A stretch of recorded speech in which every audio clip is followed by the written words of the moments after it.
thanking so much Professor Alexander Bursa and Kirilo, of all my friends, for this invitation to be here again. And thank you again. And I think it's one of the best moments to celebrate 20 years of friendship with Professor Bursa, since we met for a wonderful occasion in Padova to finally get some beer. So when I was asked to give this talk, and because like Poland, Ukraine, Romania are kind of in the same boat, rowing in the same boat when it's come about metal detecting in the, let's say, advantages and disadvantages for cultural heritage, trafficking, and protection of this. I said, okay, I will be delighted to give the talk, combining, let's say, numismatics with my expertise for Interpol and my contacts in the metal detecting fields about how can we actually work together. And as I wrote in my abstract when Kirill asked me to do so, Romania is a case of something which in my personal opinion, it's something that actually came out from a jungle, meaning in this case that El Dorado for metal detector is completed by no legislation against metal detecting, against trafficking, against plotting and looting archaeological sites. That was the case of Romania in the 90s. At that time, Romania has no idea that metal detecting existed. So you have an excellent background, historical, Dacian gold, Roman province, hundreds of years of violent events in the field of medieval, modern, and contemporary history, like you are all aware also in Poland. And on the other side, no legislation against metal detecting. So that's what I said, okay, what we have done in order, and we believe, to stop such a process. For that, with your permission, I would like to start somehow with introducing to the context of the Romanian stuff in this way. And first, it came to my mind this wonderful quotation of Emily Yoff in 2009 saying metal detecting is the world's worst hobby. And first I thought, who in God's name is Emily Yoffe? Because I like the quotation. And you'll be surprised if you check on internet, she was a mother of a daughter who got for her birthday a metal detector. And she started metal detecting in the United States civil wars. But she became so addicted to metal detecting, ignoring any kind of rules of cultural heritage, that she was missing school, missing house, missing family, and keep destroying sites of civil wars. She went, and that's the context when her mother in an interview said, metal detecting is the world's worst hobby. Now we are here to say it's always like this, or we can get also benefits. Well, in this case, as I said, also working for Interpol for expert, from the Interpol, you will look and you will see that most profitable wing of the black market for terrorists are three important elements. And you will be surprised. First, drugs. Second, weapon trafficking, of course. But guess what? On the third position were antiquity, trafficking. And that was the Interpol official statistic. So nothing behind the stage. And then, of course, what about Romania? Well, in order to understand why I was calling in my abstract for this conference the El Dorado for metal detectors, I give you the scene from Trajan's column when by the end of the Second Dacian War in AD 106, they were plundering what we call it a Decebalus national treasure, which nowadays this populist parties want to call it back from Rome 2,000 years later because for election. And according, and here, okay, we have to be circumspect. A Byzantine monk in the 10th, well, 8th to 9th century, Siphilinos, mentioned that the gold that Trajan actually took from Dacia was 165 tons of gold and double in silver. Okay, he may exaggerate. We can't imagine what means 165 tons of gold. But even on the column, they say that was something. And the best, just to break the ice, we have even a video confession. Why was that possible? Unfortunately, we don't have the audio. We will try. You have the subtitles.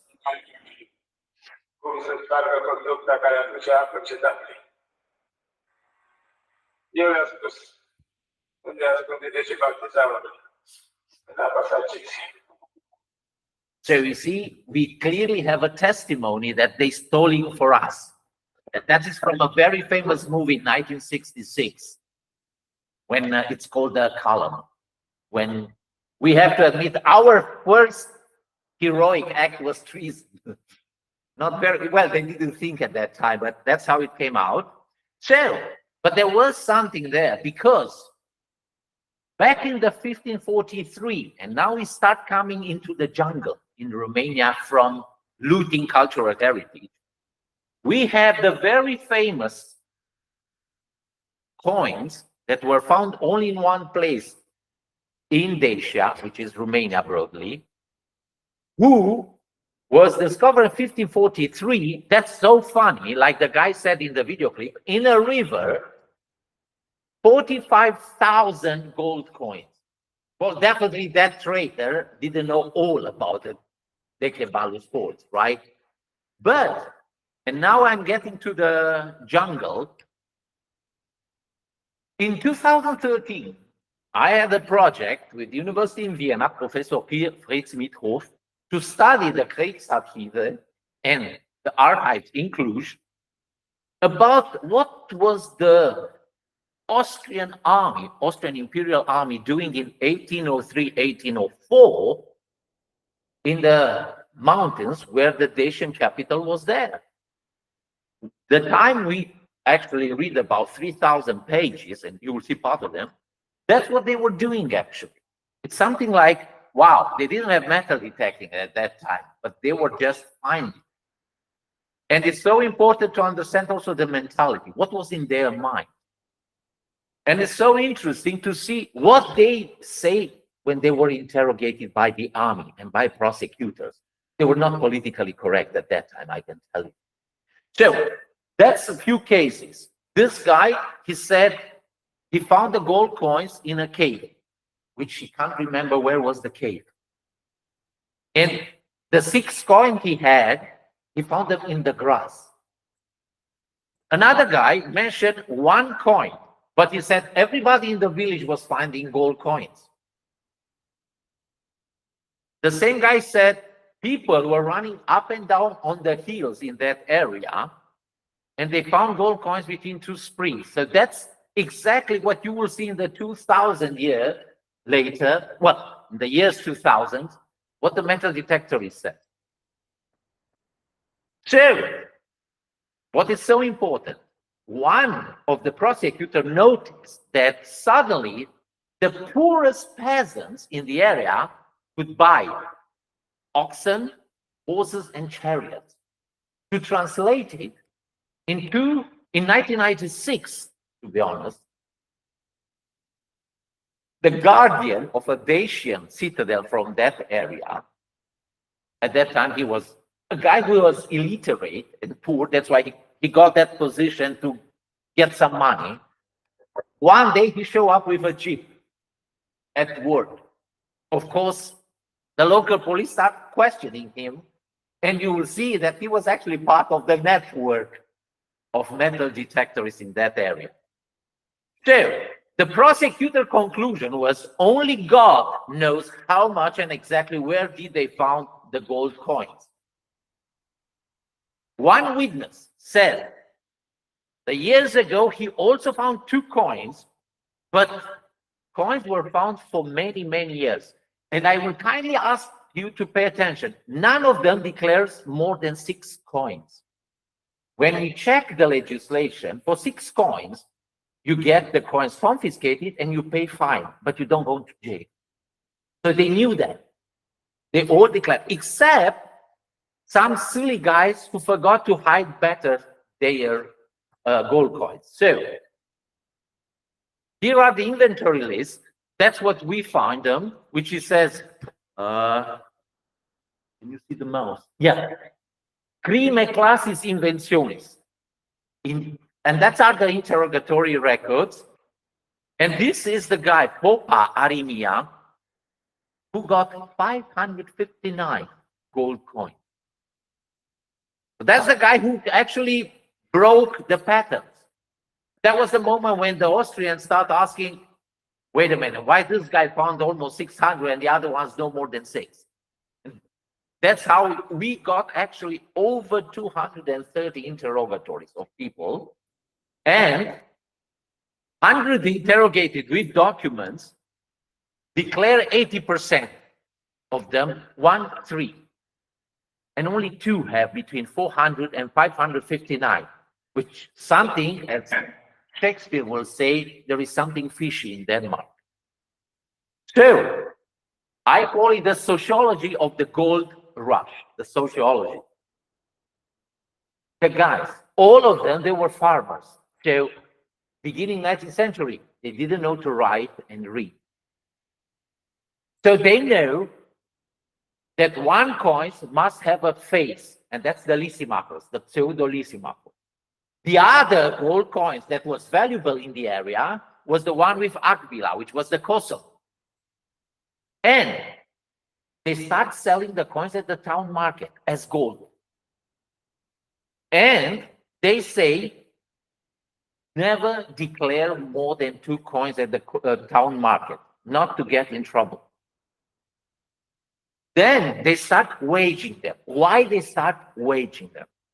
It was how much money you get according to weight. And they say, weight and how better looking coins are they, which is amazing because the first guy who in the 1990s will find gold possums will sell them exactly according to weight and how good looking they are. So 200 years later was the same pattern in that area. And it was so interesting. Those who could read, they could make difference between Koson and Lysimachus, which I was like, wow, not only they can read, but they can read Greek. So it's so interesting that but they have no metal detector at that, who is looking for the coins? And guess who are the most important people to search for coins? The priests. Because the peasants were confessing, oh, you know, I found a coin, I found 2 coins. Do you think God will punish? And the priests said, no, don't worry. The moment you show where you find them, your sins are washed. How do we know this? Because one of the priests, he hid the gold coins he found in the altar. Of course, he will never confess to the police, but his wife confessed because he didn't want to give her money for shopping. That's the sociology of something like this. So, one case, especially for us as a Romanians, right? 1803, 1805. Transylvania is part of Austrian Empire, Habsburgic Empire. The guys, as you notice, they were all Romanians who found, because they were the farmers in that area, the peasants actually. One of them, he said, okay, instead that I give to Austrians, I better run to Wallachia, because they were all Romanians there. And he escaped with the gold. Then, that's very nice, I'm talking about beer. There is one guy who was interrogated, Gottfried Kirchner, is a beer seller in the town. And one pint of beer is 2 lissimachos. That's how we talk about 19th century. So, again, the Popa Arinia, this guy, not only that he found the 559, he didn't sell them all at once. He starts selling 201, checking the market, how much he will get. Then another 10 rounds he sold, all the 559. And I will say, my God, I am in the 20th century, because they will do the same, as you will see. So while in checking the interrogation, stick to a paper on the inventory, nobody saw it, I came across to this stamp in, you call it silver foil. They make actually a print from one of the gold confiscated, because the gold was gone. But we have the imprint. So then, in my second step of my research, of course, was Vienna Cluj. The historical background and the imperial legislation of the 19th century says the important things were divided by the important museum. In our case, automatically after Vienna was Budapest. So at that time, 10 years ago, I was indebted to Melinda Torbogi, who unfortunately recently passed away. If she can tell me if they have Kosovo confiscated and entered Budapest Museum somewhere in the 19th century, and thanks to her, I was allowed and saw this Kosovo, which would say, yes, they all look the same. And that was perfect. But the Hungarians are well organized. So they have the level, and in the records, when did they get this? And this was, most of them arrived in the Budapest Museum, or at least they were registered, 1903, 1905, almost 100 years later, if they are the same gold coins confiscated. But for me, what was very important was to notice that in 1905, look at this coin. In 1905, the Kosovo, they are already being copied. So they have a meaning on the market of antiquities. So again, we have to get that nothing new is new under the sun. And that brought us to the gold rush and the jungle of 1996 to 2011 metal detecting in Romania. I have an episode which definitely had no metal detecting involved. 1981, which I have to confess I have no idea, because 91 I was 11 years old, so I was not that smart. At the museum in Cluj, we have 21 Kosovo, they say, confiscated by militia at that time, 1981, and that was all. We don't know where it comes and how they were found. And that was like something like, this doesn't fit with anything because I have no information. However, what does it mean, the implication of metal detecting? Have a look now. 1996, 400 Kosovo declared, as I said, found in the outfield of my father-in-law. So it's a kind of inheriting. So it's not my fault. Okay, after we interrogate the guy, he changed his story, of course. But this was only a small part. In fact, there were 3,000 Kosovo initially, which we recover only 558 at the moment. 1998, the Lysimachos gold coins, 3,600.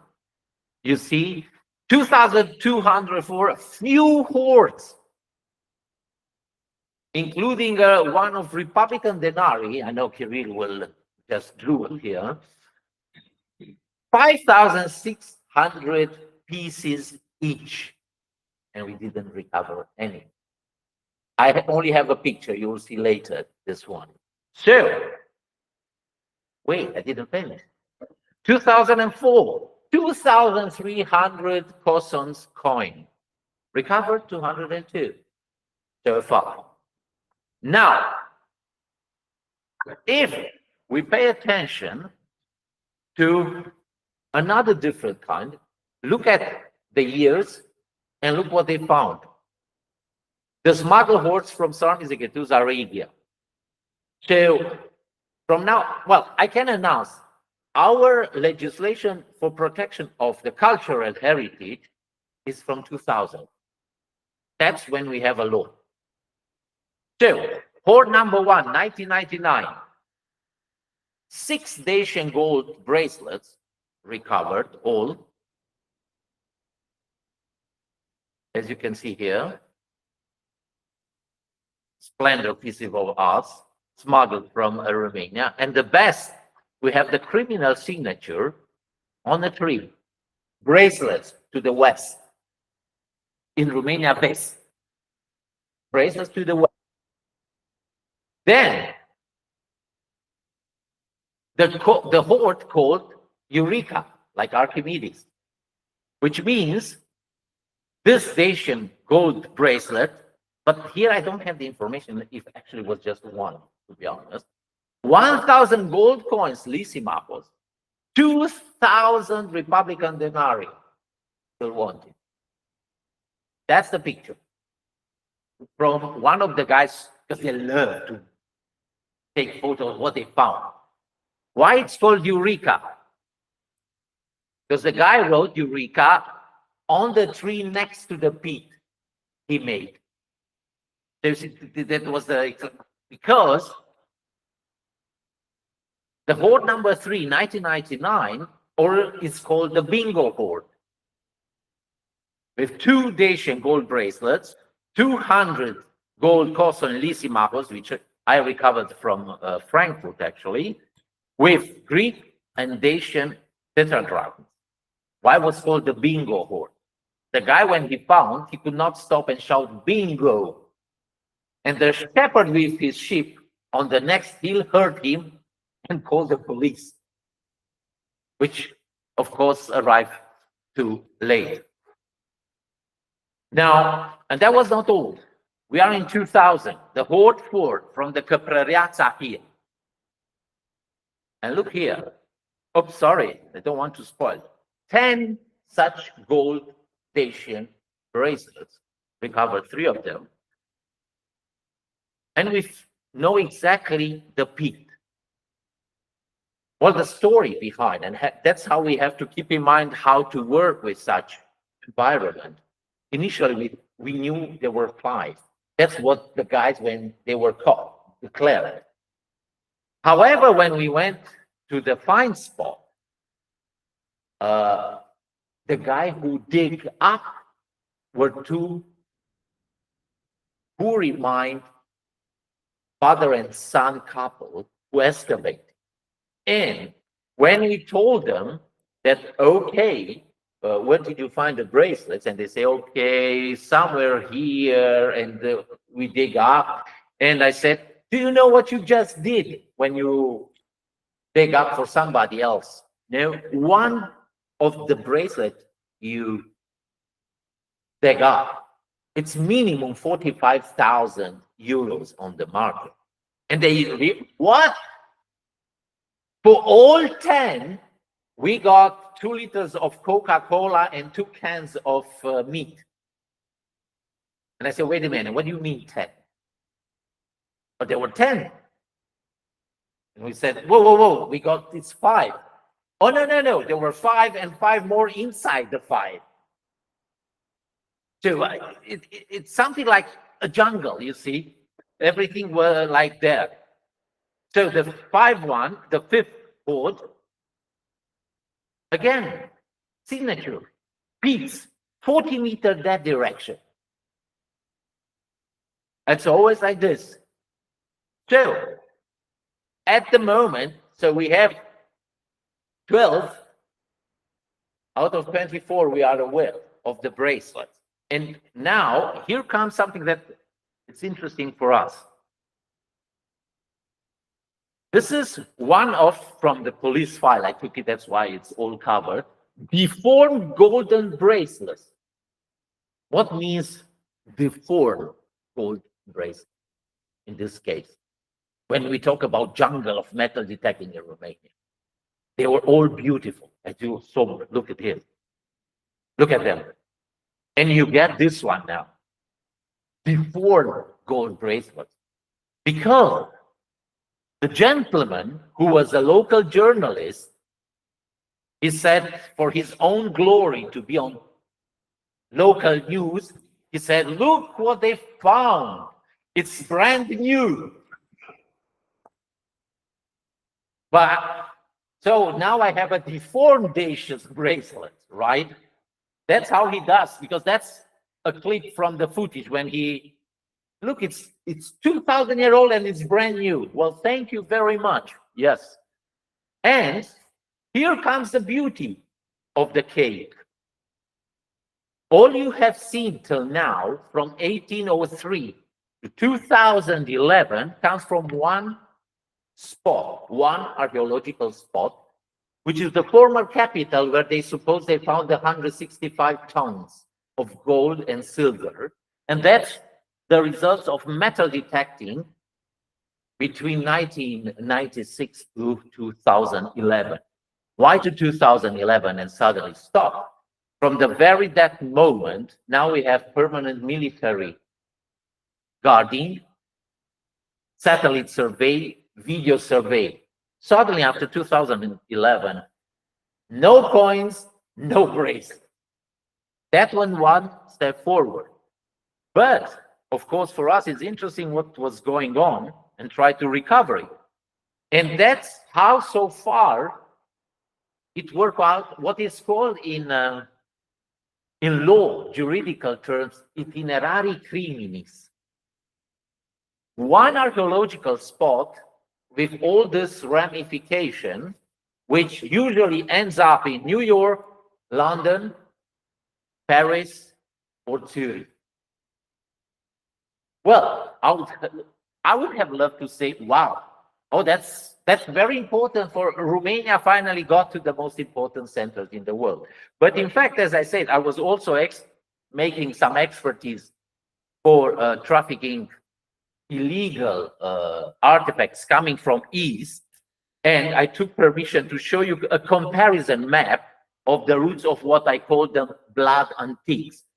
As you will see, I don't have to discuss this area because I don't want to keep you too long.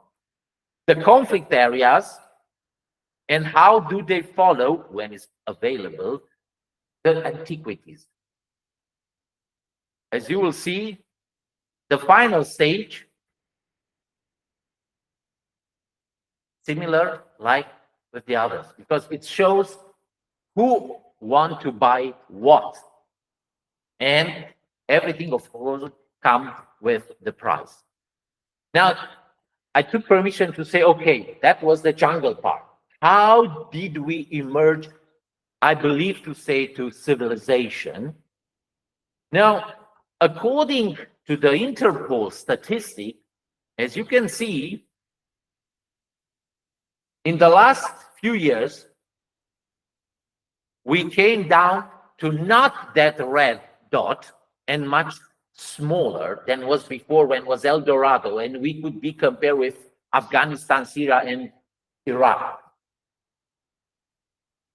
The same source, the Interpol, in 2021 still revealed, and we are here for numismatics too, that Europe was still very vulnerable for numismatic items.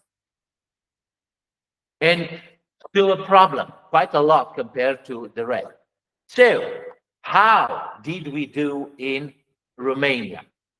At the moment, we have 27,000, around 27,000, some people say 28,000, registered metal detectors. 800 archaeologists registered. 5 policemen for the protection of the cultural heritage. Officially, for us archaeologists, we know we should have around 100,000 archaeological sites, but official registered, there are 25,000. which is very important, this huge difference for our topic today. So, I can send also the slides, it's official. So, the best I have, and try to work out, please look at this quotation. One archaeologist was so mad at metal detectors, he didn't want to make any, and I took this as a motto. How should we know the date of the hoard's burial if the detectors bring the hoard only now to us? First, I thought, my God, this is something from a black humor. But then I realized that, oops, we have a problem here. Instead of keep punishing the metal detectors, we better get them to bring to us what they found first. And here comes now the legislation. What was our first important thing? To try stopping trafficking, to try stopping that El Dorado going abroad. So we already in 2000 in the law, and then updated in 2006, we have this illegal removal from country of hunting trophies legislation. So it was first time when we clearly said, look what happens here. Because then, and here this is the most important part, you don't have to read all the text I read. In the law from 2000, there is a specific article, 49, which tells the metal detectors what exactly you have to do when you find something. You have 72 hours to report. You have 72 hours to report it to the very next local authority, the mayor usually. If you do that, you are entitled to 30% reward of the value. If it's of national importance, you get a 15% more, so 45%. If you do this, and of course, everything says who is going to pay, and that's very important because it shows another vulnerability which we didn't think at that time. So first, we started to say, look, it's kind of inspiration from the British system of portability antiquity scheme. So, but it's Romania. So, okay, we offer awards, but we also sanction things if you don't do it. So, what you do this, you see here, like, if you don't do that, it can happen the next things. And of course, again, if you illegally export, it's between 6 months and 3 years in prison or a very, very serious fine. Then the government ordinance from the same year, if you look, it says very clear, you go for metal detecting using in archaeological sites, that was officially recorded, that's important, between 1 and 5 years in prison. If you do not report properly or what you do, then you get fines. I put it in our national currency, but it's easy for you. If you divide by 5, you get the euro idea. Now, for instance, if you get a fine of 2,500 lei, divide by 5, it's about 500 euros. So say not too much. But imagine that Romania, the minimum monthly income, it's about 300. So you don't want to do that. Because if you go to 5,000 euro, the maximum, and the police, believe me, they love to get the maximum punishment if possible. 5,000 euro, it's quite a fortune. So you have to think about how to do. At the same time, you have to follow a certain procedure to have a metal detector, to use it, and to register with police. If you fail to complain, all this, it's fine, fine, fine, fine. And I have to say that that was a bit too tough because, for instance, the law forgot to mention the research institution. And believe me, in 2001, 2002, up to 2005, the archaeologists professional archaeologists from institutions, they got fined because they didn't record in their metal detectors on the excavation. And the police would say, okay, thank you. My professor of Dacian archaeology, he got fined because he went with metal detector on his own excavation. But he said, I'm professor, I don't have to record it. I know the policeman. And the policeman was waiting for him. Yeah. So, what was the results at the moment? 2016. So we let time pass and in order to see what's going on, to see how it's working. 6,000, and you see, in the first 4 months, 2,000 artifacts looted from archaeological sites. 106 persons investigated, 29 arrested. And the prejudice was 1,300,000 euros, 300,000 euros. Okay. Now, 2023, 2,307 artifacts recovered, but only 48 classified as national cultural heritage. So the other were kind of, okay, ordinary finds. 28 goods, archaeological artifacts, were stolen from archaeological sites. So the numbers were dropping very fast. Police officer confiscated 46 metal detectors. I like that, including 5 from legal entities, which means museum, and they forgot to register or they thought it's not necessary. The same mentality. Oh, we are the museum, we don't need to register. Well, in 5 cases, you do have to register. Then, in 2013, we have a 3,047 authorization for possession of metal detecting. What that means, the numbers are also dropping. So the hobby of having metal detecting in Romania has already reached the peak. And now it's declining because, okay, it was a hobby. Those who were involved in this, they already have it, and now it's coming somebody like, okay, we would like now, we do so and do so and do so, but not that much. However, if you look at the number of persons interrogated, it raised. Of course, at the statistic, you will say, but there's something wrong because you have more than in 2016 interrogated. That's why I added 22 foreigners among these persons. When I look, who were they? Okay, well, they were coming like in 99 to rob archaeology. No, they heard about metal detecting in Romania and they didn't follow the procedure. Actually, they didn't even have time metal detecting, but they caught at the customs border.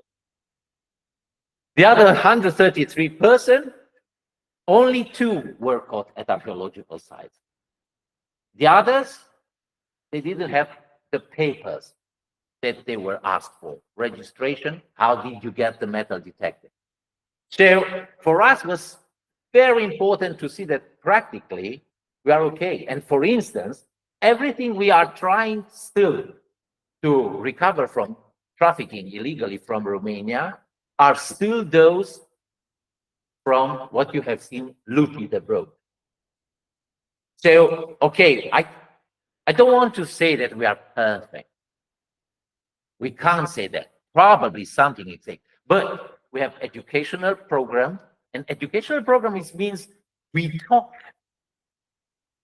to our students. I have my class of BA, MA, and PhD students on security of cultural heritage, national and international. And I teach them what to do and what not to do. And I have to say that among my students, and there are many border officers and military persons that they are involved, okay, with drug trafficking, weapon trafficking, but cultural trafficking, too, cultural heritage trafficking. So it's both sides that we are working on. And of course, my opinion that we talk with metal detectors, explain them, okay, I know it's very profitable. I know it's tempting. It's more than, the temptation is bigger than Jesus Christ 40 days in the desert. However, what about if you do in this way? Will 45% satisfy you if it's paid according to law? And, okay, if you are a person of common sense, I think you will say yes. If your potential as a criminal is there, I'm not such a good psychologist, and definitely I'm not a priest to convince them. So, for instance, 3 days before I came here and I saw to show a guy to see what means if police try to get you, the guy was fined 25,000 lei, which is 5,000 euros, because he didn't declare his metal detector. Although he says, and the invoice proved, he bought it 3 days ago. But he wanted to try. He could not wait to fill up all the papers, went out, and he was reported. By whom? We don't know. And he got 5,000 euros for a metal detector. He paid 700. That's not very profitable. And I want to give you something that what means when they behave honestly. This gentleman, Stelian Chirial, a guy like a poor social condition, he bought his metal detector. He did all the legal steps. And I told him that he should have played lottery. In 1 month, he found 5 Roman imperial boards and Kirill. They are all from the same hill. It was 100 meters from his house. Can you imagine? Yeah. So automatically it's 45%. So you make the calculation. That's how happy he was. Of course, he will say, oh my God, that's not the way to preserve them and blah, blah, blah. But do I go and punish him, or do I say, oh, can you follow the rules? And we get the coins and you get the money. And it's perfectly legal. However, the national record is by this gentleman, Irimia Marius, who has 8 Roman imperial hoards discovered in different localities, as you can see. Now, this guy got in trouble. Guess with whom? With the museum. He was keep going to get his money. And the museum had no money left to give to him. And this brought us to the vulnerability of our legislation. Because it's Romania. Although we look at Poland as the highest model to follow in economic infrastructures, we are still Romanians. So, in the law, the Article 49, it says who has to pay. And they say the local authority. And now, all the mayor hate us. Because imagine a guy who's mayor in a small village in the countryside. One guy comes with 300 denarii and he said, sorry, can I have the 45%? Something around 10,000 euros. The 10,000 euros is the annual budget for the village. And this guy goes according to the law. And that's when we are in trouble now. And we have now a kind of an escape gate saying, okay, we have 18 months to pay you the reward. In 18 months, then you can apply for an extra budget. You can apply for being redirected to the county cultural direction of cultural heritage, and the most as the Ministry of Culture. Because we have one case, for instance, in 2011, when one guy found 43 kilograms of Turkish Ottoman perperi. No village mayor could pay the ransom. And he received a national prize for his discovery, a way to afford this. However, and I'm coming to the end of my class, in Romania now, we actually encourage them to put everything online. That's Actually, Kirill is quite well trained in this direction in order to see what in God's name they. Because there are people, okay, I mean only the good guys. Sometimes they get so excited, they don't understand what they find, but they publish it. They put it on photos, so we know what they found. And that's how we found actually another gold bracelet, a different one, more like a wire, but in the South Romania. And the guy thought it's just bra. But come on, I don't find gold. But he put it on Facebook. So you can see also the number of the members of such groups. Also, we have an article published, which is spread all over the country, saying how you make money if you use a metal detector. And of course, we give the sense of the first temptation they have, as you can see. And however, then it says, yes, but with your metal detector, you can also work for museum, underwater, and so you can put your hobby. Of course, we talk to those guys who are not mad of doing profit by destroying cultural heritage or trafficking abroad. And we love to believe, for instance, in the last 5 or 6 years, now we have friends of the museum who goes with museum researchers for metal detecting. They say weekends, okay, we would love to go metal detecting. Do you come with us? And they ask the curator or their friends from the museum. And they go together. And it's a lot of recovery. So it's another way to try to educate the metal detectorists in this way. But again, and I have to confess here, are the people who are willing to help, not the one who are doing in purpose looting by metal detecting. And I think, and that's the end of my presentation, what I love to believe that it's the highest level is to convince those who found things to finance the publication of what they found and to donate to the museum without asking for reward.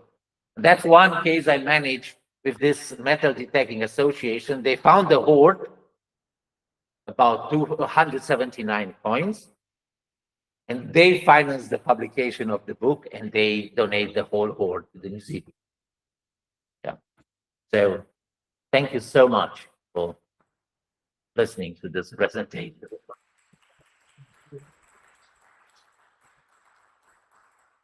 Thanks a lot. Thanks a lot indeed. That before discussion, it's only one note that jungle is also some kind of civilization. So and now I just stop the presentation and so we have time for questions. Anybody from? Yeah, please. Do you have any registration scheme for those findings by metal detectorists? I mean, an online database like PAS in England or something different? Thank you for the question. This is something which I wish you would address this question when my Romanian fellows would be in the same room. Yes, of course. Officially, yes, we have a central system called the DocPath, DOCPAT, document path, which every museum should register not only what these guys bring to the museum, but everything they have. And it's a central system. However, it's one thing that we have it and one thing to make it work. Because, for instance, if you will check, look on Google Maps and you pick up any museum from Google Maps and you ask them how much do they have entered in that system, you will never get an answer.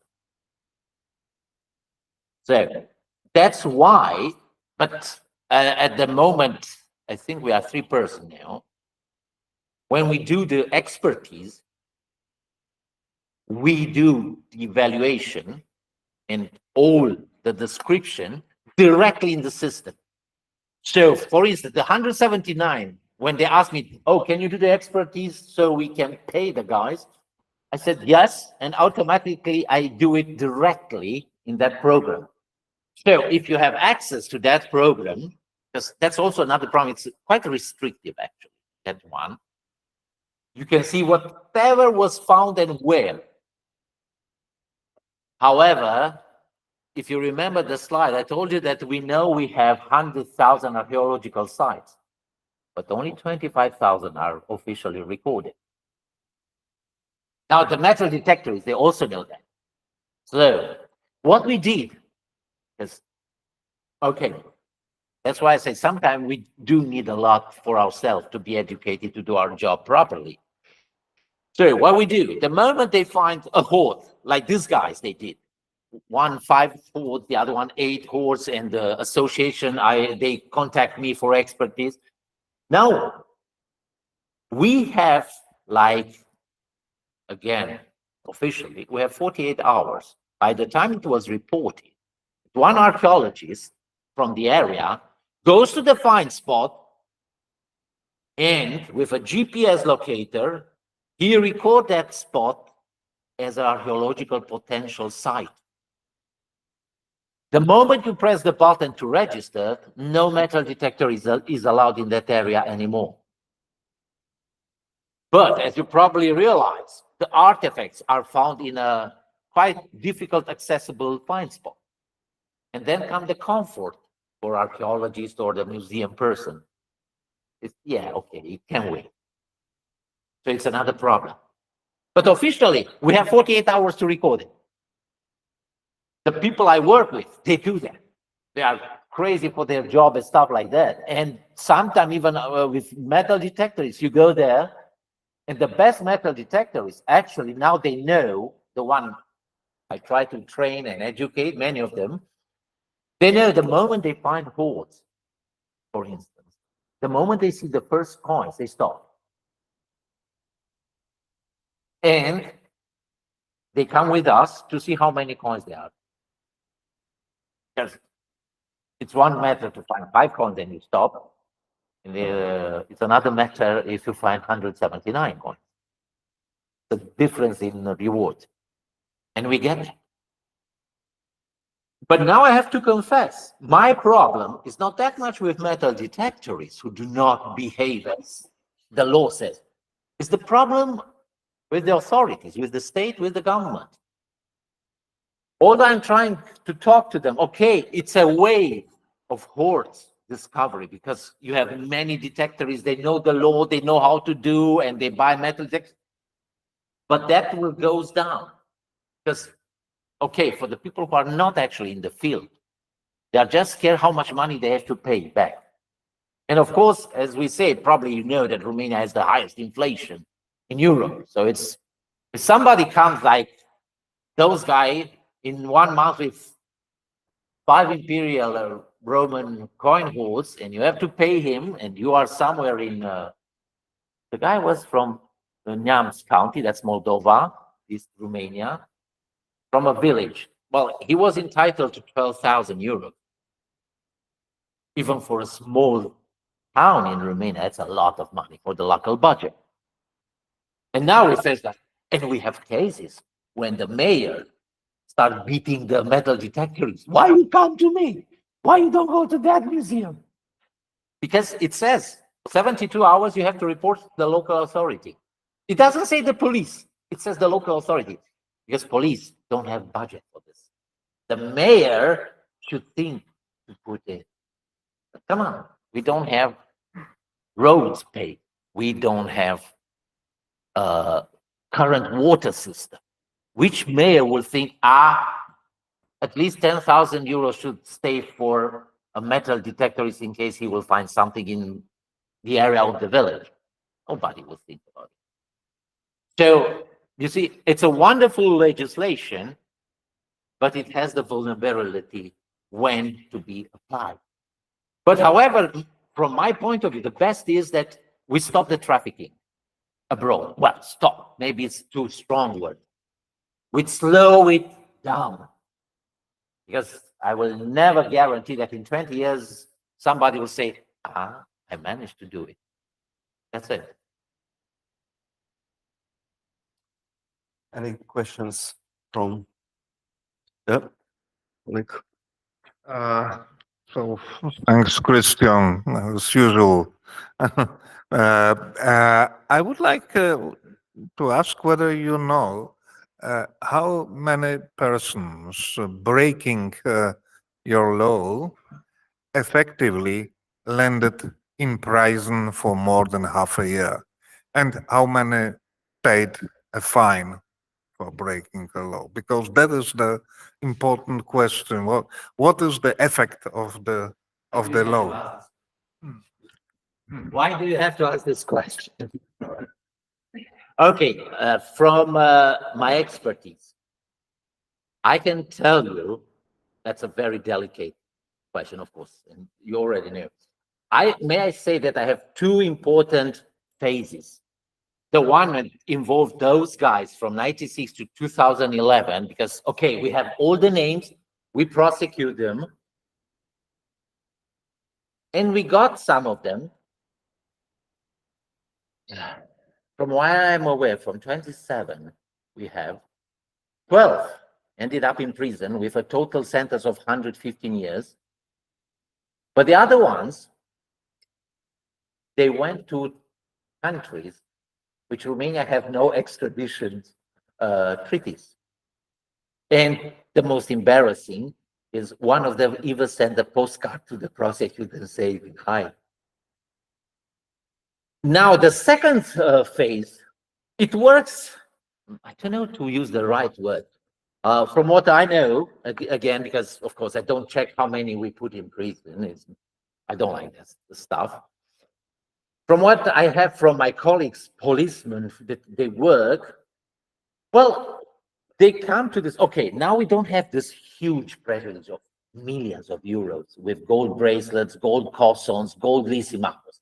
Now we have with small things looted. So, as they say, it's not profitable to put them in jail. It's profitable to give fines. So, until now, we have over 5 million euros from fines. From people, not only they looted, but those who do this, they don't follow the other steps. They don't register their metal detector, and they do not inform the local authority that we are going to metal detect. Of course, the policemen, they know they don't have this paper, but it's good for fine.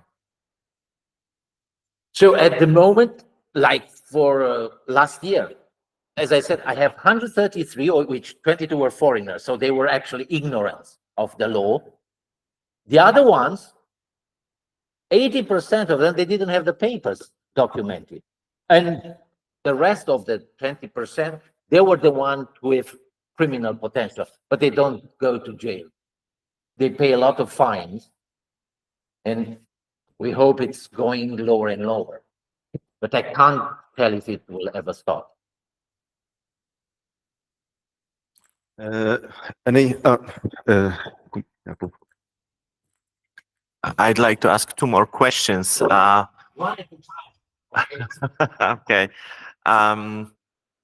You told us about that archaeologists and professionals, authorities, they have to register new potential sites.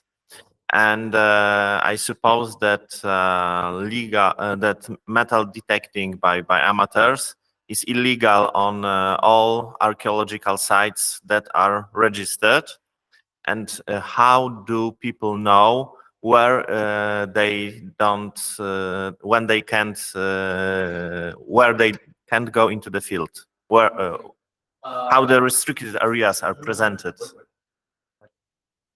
Sorry, no, I was going to ask you if it's possible to go back to share the presentation. Because I told you when I mentioned 25,000 registered, and there is, where is it registered? Exactly. It's everything there.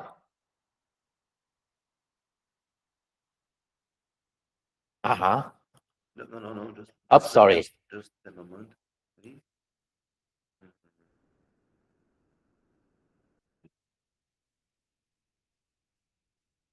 Okay. Cheers.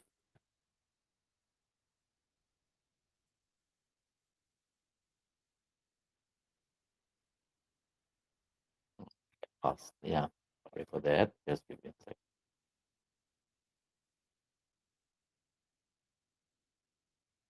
Where they put it? The 100,000.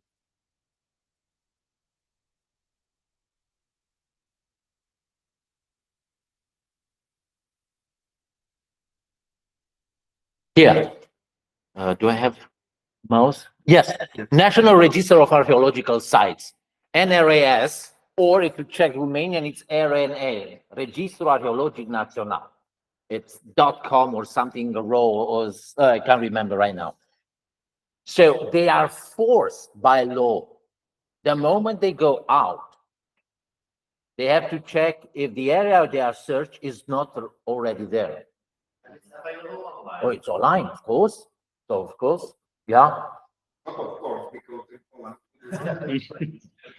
No, don't destroy my ideal image about Poland. Yeah, that's why I was a kind of. We know we have 100,000 more archaeological sites, but the comfort to enter, to go there, because you have to put the location and you have to mark the area with the GPS. It's not one point; it's an area. Yeah, but now it's also that's quite fun. Now, when we find such a hoard, they go there and make sure that a kilometer is an archaeological site to make sure that nobody goes there again. But for that, you see, maybe it's unfair to say that I have to train only metal detectorists or authorities about how to do it. I have to explain also to archaeologists, go, fix it on the map. Show me that that's a potential archaeological area. Because then you can stop them. And that's what actually they do. Sometimes even the policeman goes and mark the place.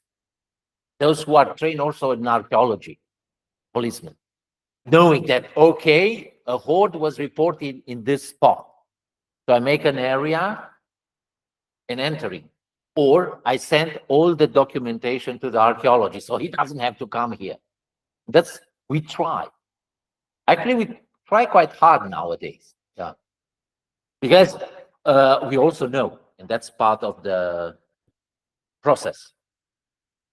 The moment a metal detectorist finds something like this guy, the one which shows you the denari, they talk among.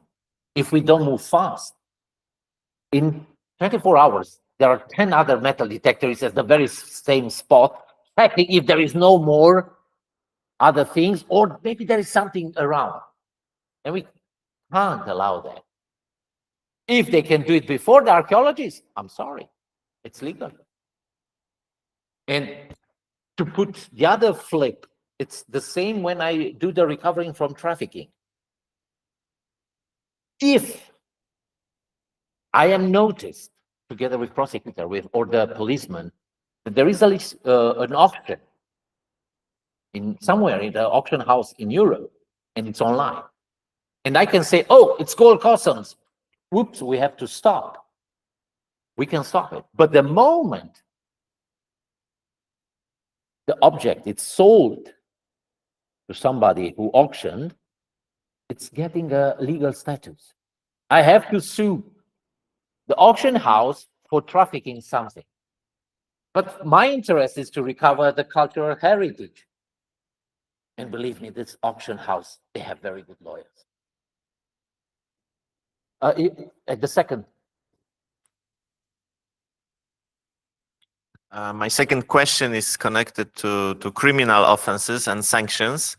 And how about the exact wording of the sanction?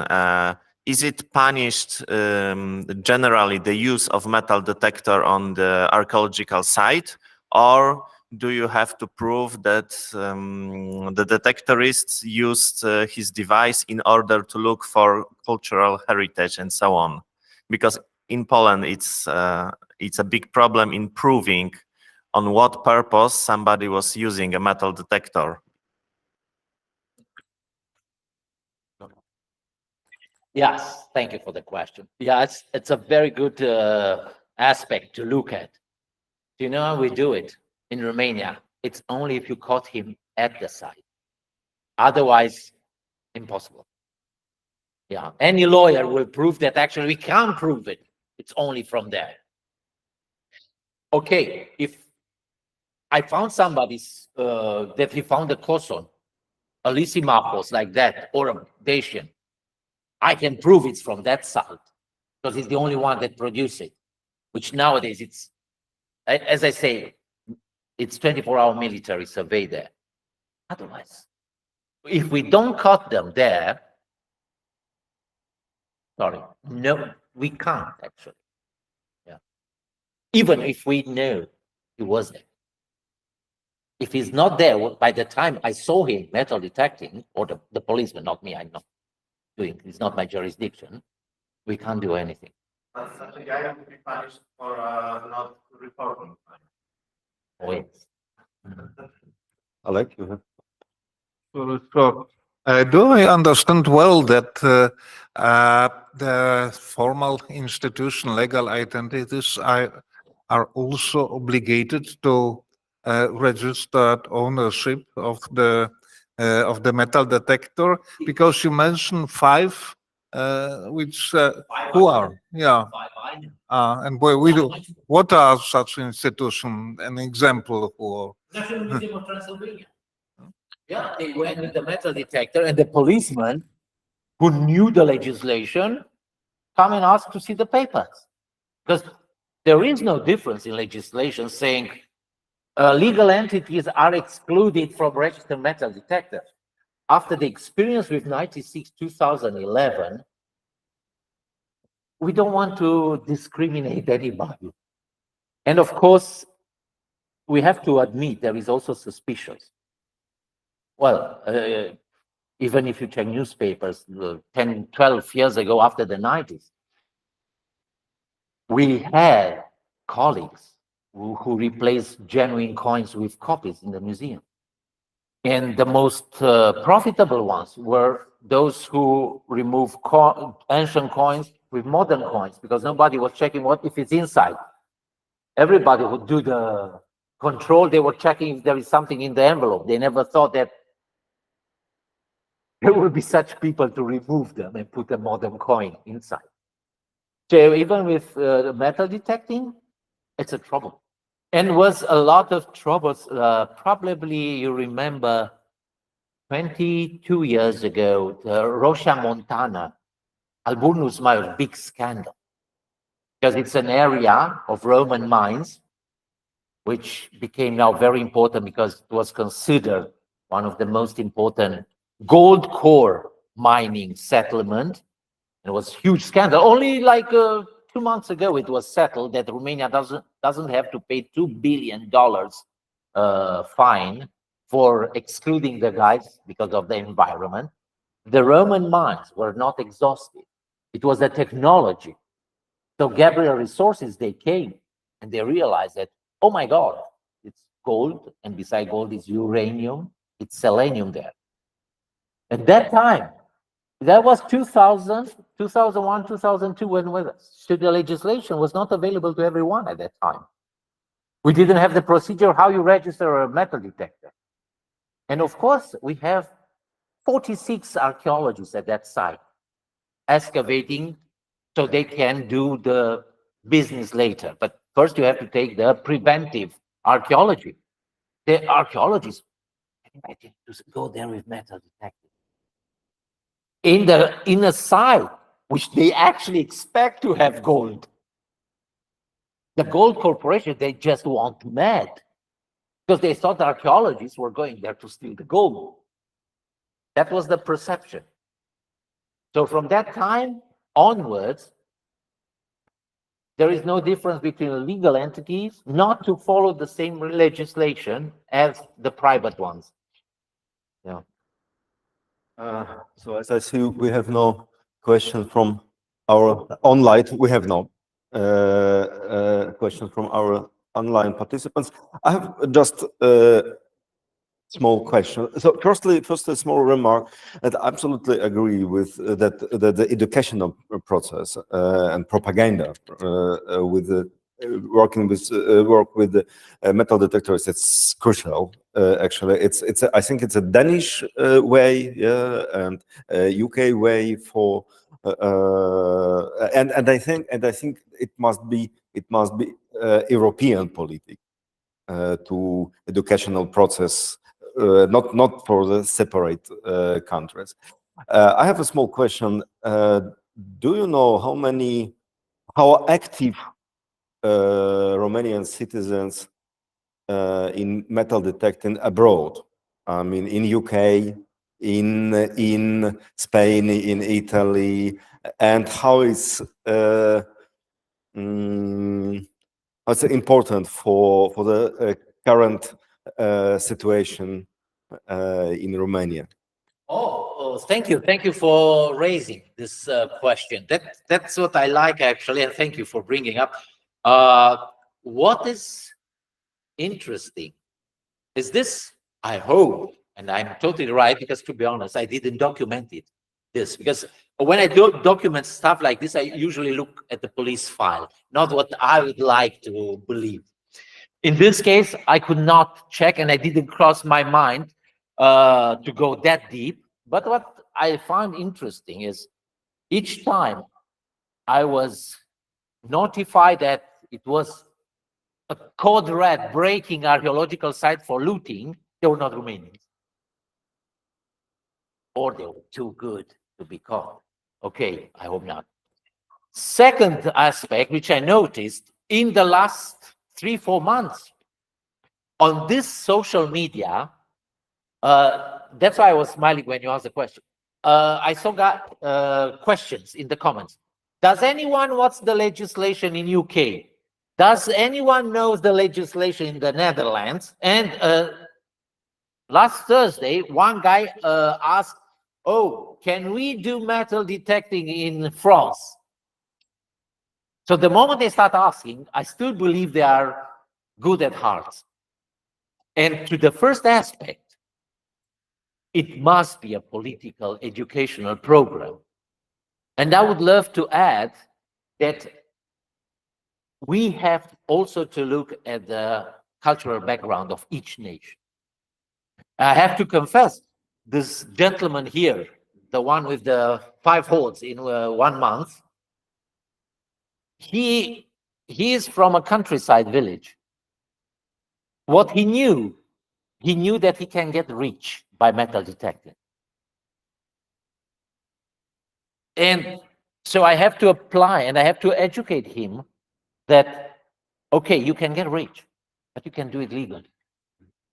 So we have to think about, if I go to Denmark and tell guys, listen, you can get rich and so, they will laugh at me, saying, what do you think? We are thieves by definition? I know, but in Romania, I have to be very clear, go on the good side of force, not negative side of force. Yeah. Sure. I think it's the same problem with the Ukrainian refugees who now using the metal detectors in Poland or in another. There were plenty in UK. I was asked if I know this person. I said I should better ask him. Please do it. Yeah. So thank you again for wonderful lecture, for wonderful discussion.